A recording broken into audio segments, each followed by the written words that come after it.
السلام علیکم ورحمۃ اللہ وبرکاتہ۔ اللہ تعالیٰ گواہ و کفیل ہے۔ یہ ایک خوبصورت واقعہ۔ اسرائیل کے ایک شخص کا ذکر کیا کہ اس نے بنی اسرائیل کے کسی آدمی سے کہا کہ اس کو 1000 دینار ادھار کے طور پر دیے جائیں۔ اس آدمی نے کہا کہ گواہ لے آؤ تاکہ میں اس معاملے پر گواہ بنا لوں۔ اس نے کہا کہ میرے لیے اللہ گواہ کے طور پر کافی ہے۔ اس نے کہا کہ اچھا، پھر کوئی کفیل لے آؤ۔ اس نے کہا میرے لیے اللہ ہی کفیل کافی ہے۔ اس نے کہا ٹھیک ہے، تو سچا ہے۔ چنانچہ اس نے 1000 دینار مقرر مدت کے لیے اس کو دے دیے۔ پھر وہ شخص بحری راستے سے روانہ ہو گیا اور اپنی ضروریات کو پورا کیا۔ پھر اس نے سواری کے لیے کوئی کشتی وغیرہ تلاش کی تاکہ مقررہ مدت کے اندر اس کے پاس واپس پہنچ سکے، لیکن اس کو کوئی کشتی نہ ملی۔ چنانچہ اس نے ایک لکڑی لے کر اس کو چھیلا اور اس کے اندر 1000 دینار رکھ دیے اور ایک رکا بھی اس صاحب کے نام رکھ دیا اور اس جگہ کو برابر کر کے مضبوطی سے بند کر دیا۔ پھر دریا کے کنارے آ کر یہ دعا کی، اے اللہ، تو جانتا ہے کہ میں نے فلاں شخص سے 1000 دینار بطور ادھار مانگے تھے۔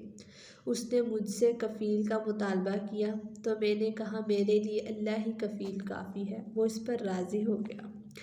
پھر اس نے مجھ سے گواہ مانگے تو میں نے کہا کہ میرے لیے بطور گواہ اللہ ہی کافی ہے۔ وہ اس پر راضی ہو گیا۔ میں نے اس کی رقم اس تک پہنچانے کے لیے خوب کوشش کی، لیکن مجھے کوئی کشتی نہیں مل سکی۔ میں اس کی امانت کو تیرے حوالے کرتا ہوں۔ اس نے وہ لکڑی دریا میں پھینک دی اور خود واپس چلا آیا۔ وہ اپنے شہر جانے کے لیے کوئی کشتی وغیرہ ڈھونڈنے لگا۔ ادھر وہ آدمی جس نے اس کو قرض دیا تھا دریا کے کنارے آیا کہ دیکھتے ہی کہ کوئی کشتی اس کا مال لے کر آئی ہے یا نہیں۔ اچانک اس کو وہی لکڑی نظر آئی جس کے اندر مال موجود تھا۔ اس نے وہ لکڑی اٹھا لی کہ گھر میں ایندھن کے طور پر کام آئے گی، لیکن جب اس نے وہ لکڑی کھولی تو اس میں مال اور ایک رکا دستیاب تھا۔ پھر کچھ عرصے بعد وہ شخص بھی آ گیا جس نے اس سے قرضہ لیا تھا۔ اس نے آ کر 1000 دینار پیش کیے اور کہا کہ خدا جانتا ہے کہ میں کشتی کی تلاش میں برابر کرتا رہا کہ میرا مال تجھے دے دوں، لیکن اس کشتی سے پہلے اور کشتی نہ ملی پر سوار ہو کر حاضر ہو سکتا۔ اس نے کہا تو نے میری طرف کوئی چیز بھیجی تھی؟ اس نے جواب دیا کہ میں نے آپ کو بتایا ہے کہ اس کشتی سے پہلے جس میں سوار ہو کر میں آیا ہوں مجھے کوئی کشتی نہیں ملی۔ اس نے کہا تو پھر اللہ تعالیٰ نے تیرا قرض ادا کروا دیا جو تو نے ایک لکڑی میں رکھ کر بھیجا تھا، لہٰذا تو اپنے 1000 دینار واپس لے اور واپس روانہ ہو جا۔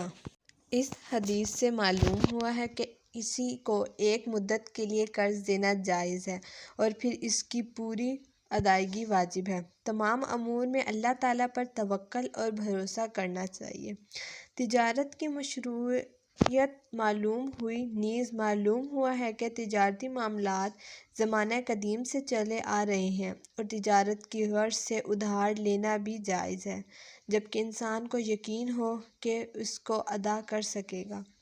ثابت ہوا ہے کہ بنی اسرائیل کے واقعات بیان کرنا جائز ہے، کیوں نہ کہ ان واقعات سے وعظ و عبرت کا سبق حاصل ہوتا ہے۔ سمندر اور دریا میں تجارت کرنا اور بحری سفر کرنا بھی جائز ہے۔ اس سے معلوم یہ بھی ہوا ہے کہ انسان کو چاہیے کہ امانت اور دیانت، صداقت اور خوف خدا جیسی صفات حمیدہ سے اپنے آپ کو آراستہ کرے۔